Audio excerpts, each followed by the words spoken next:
आज है खेसारी लाल यादव का बर्थडे और आज जो है वीडियो में आप देख सकते हैं खेसारी लाल यादव पूरी टीम के साथ लखनऊ के लिए निकल चुके हैं। और ये वीडियो शायद पुराना वीडियो मुझे लगता है, लेकिन ये नई वीडियो डाला गया है। और खेसारी लाल यादव की टीम की तरफ से कि लखनऊ के लिए निकला जा रहा है। वहीं पे एक बहुत बड़ा होटल है जिसका नाम है हयात रिजेंसी। वहीं पे खेसारी लाल यादव का बर्थडे सेलिब्रेट किया जाएगा। बहुत लोगों ने खेसारी लाल यादव का बर्थडे के विश किया है, चाहे ग्लोबल म्यूजिक जंक्शन हो, चाहे पावर स्टार पवन सिंह हो, चाहे प्रियांशु सिंह ने भी एक बहुत प्यारा सा वीडियो डाला है जिसमें कल्लू जी, खेसारी लाल यादव और प्रियांशु सिंह दिखाई दे रहे हैं।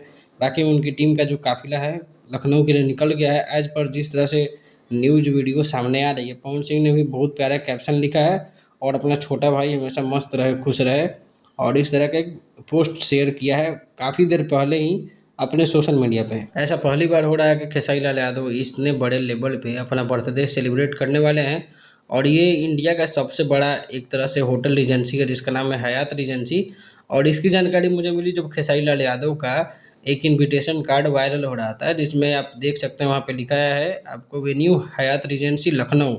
आज कल जो है खेसारी लाल यादव का फिल्म रिलीज़ किया गया था रिश्ते। खेसारी लाल यादव का बर्थडे और होली को लेकर के काफ़ी ज़्यादा सिनेमा हॉल इसको मिले हैं, लेकिन फिल्म का परफॉर्मेंस पता नहीं कितना है। कल मैंने एक वीडियो डाला था और आज मैंने बताया था कि फिल्म देखने जाऊंगा, हो सकता है समय मिले तो मैं इसका रिव्यू वीडियो ज़रूर लाऊंगा। और बर्थडे का भी बहुत सारा वीडियो आएगा। अब दोस्तों देखना ये है कि कौन कौन से सितारे जो है पावर स्टार पवन सिंह जाते हैं या नहीं, बाकी कौन कौन जो पहुँचते हैं खेसारी लाल यादव के बर्थडे में। तो चैनल को सब्सक्राइब, वीडियो को लाइक करना नहीं भूलिएगा। मिलता है अगले वीडियो में।